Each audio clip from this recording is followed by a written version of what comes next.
There are going to be two parts to this video.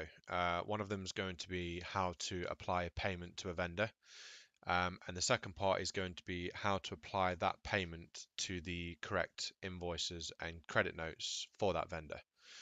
So there are several ways that you can pay a vendor. Um, as per the previous video, you can pay a vendor via payment reconciliation journals. On a payment reconciliation journal, you may just be applying the payment to the vendor ledgers, or you actually, from that screen, can apply the payment directly to the individual transactions. Typically speaking, if it's a large supplier, i.e. in excess of, say, 30 invoices per month, or more like 50 invoices per month, you're quite likely just to apply the payment to the vendor ledgers and then tie them together at a later date. And that's what we're going to go over at the second part of this video. So for the first part of this video, we're just going to have a very quick look at the vendors. So if we go to vendors, what we can see here is that we have a vendor here with a balance of 1143.37. Just take a copy of this. To have a look at this, if you simply select this balance, you can see what it comprises of. So we've got 1, 2, 3, 4 invoices and 1 credit memo. And they've all got a due date of the 25th of April as well. So typically, if your payment terms are set up correctly, normally 28 days or 25 days at the end of the next month, you'll be able to pay them off in batches. So to apply a payment to this manually, essentially we're going to say that we've paid this cash. You search for payment journals. And you should be preset with some templates. These are the default ones. In this case, we're just going to say that we're paying cash, so it's a cash payment. Okay, so what have we got here? Very similar looking to the general journal, just a few more columns. You've got the posting date, which is the payment date. The document type, well, in this case, it's going to be a payment. You have the vendor. So this is where you select the vendor itself. So we'll select Parts Direct. And then you need to basically put the payment amount in.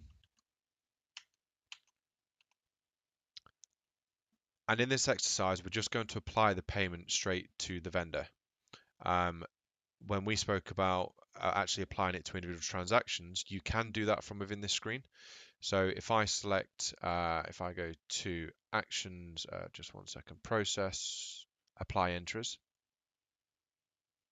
I can at this point start selecting the invoices I want to apply this payment to, but I don't want to do that in this exercise. So when you've watched the second half of this video, you can actually do that second half from directly within this screen, which will make sense after the second part of this video.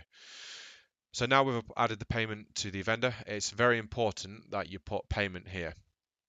If you don't put payment here, you may actually apply this transaction backwards. So you may end up giving them credit as opposed to actually paying them off. So we go process, post. Do you want to post to journal lines? Yes. Successfully posted. So if I take a look back at vendors, we can see here that the balance is actually 0. Okay, because we've paid them off. So now, but what we haven't actually done is tied the payment to those invoices, which is what we've got to do now. So if we go to navigate history, ledger entries, we can see that all of these have still got the full remaining amount. So although we don't technically owe them anything, we've still got to tell the system. The system doesn't assume that this payment here is for these transactions. It's still something that we've got to do manually. So to do this, we have to go to Actions, Functions, Apply Entries. What you have to do is select the payment first and then select Apply Entries. And this is going to essentially give you a list of the documents that you can apply this payment to.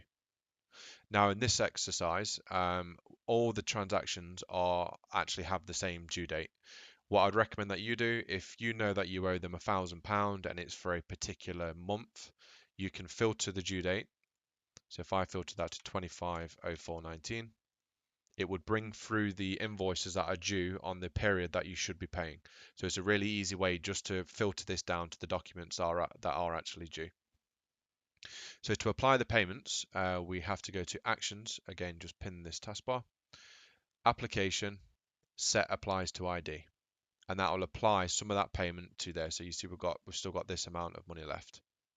We've got this balance left from this total amount of payment. Now to do this quickly, if I go select more and I select all of these and go application, set applies to ID, I have to press it twice because it was partially done. So the first time you press it, it will undo it. The second time you press it, it will do it all. So you can see here that the available amount was that, the applied amount was that, which means the balance is 0. So all of these documents have been marked as paid. Okay.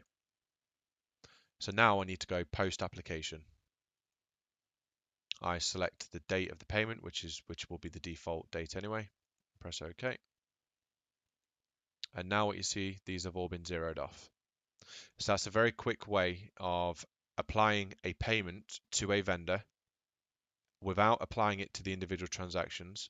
And at a later date, you then go to the individual transactions and tie them all together using filtered due dates, and then simply selecting more and selecting all the transactions and then applying to all of those transactions.